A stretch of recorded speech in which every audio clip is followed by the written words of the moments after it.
سو آپ نے یہ کہا کہ یہ واڈا صاحب کا کیا رول تھا کس کا؟ یہ سارے میں یہ خبر چلی تھی اس دن، بلکہ میری خود بات ہوئی نہیں، فیصل نے تو خیر ٹو بی فیئر یہ ساری جو آرڈیل تھی اس کو ختم کرانے میں فیصل نے تو میرا بڑا ساتھ دیا، اور انہی کی موجودگی میں آپ نے یہ ٹویٹ کیا تھا، ہمارا دوست تھا۔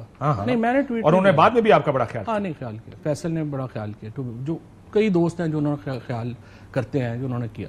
لیکن آپ نے ان دوستوں کا، ویسے بہت سے ایسے دوست بھی ہیں کہ آپ نے لحاظ نہیں رکھا بات؟ نہیں کس کا؟ شیخ وقاص اکرم صاحب کا آپ نے؟ شیخ وقاص نے میرا لحاظ نہیں رکھا، میں تو نہیں بولا تھا، وقاص جو ہے ہمیں ماما بن گیا، اس کا تو کوئی تعلق نہیں۔ مامے کا جواب انہوں نے آپ کو دیا کہ بڑا ابرپٹ پروگرام چل رہا ہے، میں واپس آتا ہوں اس کے اوپر، لیکن سنیں وقاص صاحب کیا کہتے ہیں آپ کو۔ بالکل مامے لگتے ہیں، ہم بھی لگتے ہیں اور ہم چاچے بھی لگتے ہیں، تو بات سوچ سمجھ کے کرنی چاہیے۔ جب پرانے مامے چلے جاتے ہیں نا تو پھر نئے مامے آ جاتے ہیں۔ اگر اتنا ہی دکھ ہو نئے ماموں کا تو پھر پرانے ماموں کو اپنی جگہوں پہ رہنا چاہیے۔ اگر وہاں سے نکلے اور آئی پی بی میں چلے گئے تو عمران خان کو چھوڑ کے چلے گئے، ابھی آپ پی ٹی آئی کا حصہ ہی نہیں ہے۔ یاد کریں آپ چلے گئے تھے، یاد کریں آپ جہانگیر ترین کے ساتھ میٹنگز کرتے رہے، یاد کریں آپ نے کہا تھا میں سیاست ہی چھوڑتا ہوں، اور یاد کریں کہ آپ جیل میں شاہ محمود کو ملنے گئے تھے۔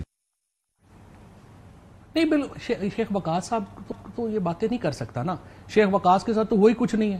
شیخ وقاص تو آیا ہے، آ کے ایم این اے کی ٹکٹ لی، ایم این اے ہو گیا۔ انڈر گراؤنڈ کیا ہوا ہے؟ جیل میں رہا ہے، کیا ہوا ہے؟ خاندان رہا ہے، انڈر گراؤنڈ رہا ہے 9 مئی سے لے کر الیکشن کے دن تک۔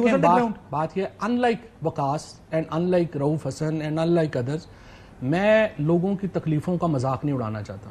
میرے خیال میں جو حماد نے قربانی دی ہے، جو اسلم اقبال نے قربانی دی ہے، ایون جو وقاص نے دی ہے یا جو باقی لوگوں نے دی ہے، آئی ریسپیکٹ دیٹ، اور میرا خیال انہوں نے بڑا کیا۔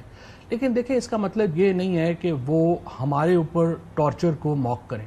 اس کا مطلب یہ نہیں ہے کہ جب آپ یہ بیانیہ بناتے ہیں نا کہ آپ چھوڑ کے چلے گئے، آپ کیا کر رہے ہیں؟ آپ پاکستان میں بروٹیلٹی کو نارملائز کر رہے ہیں۔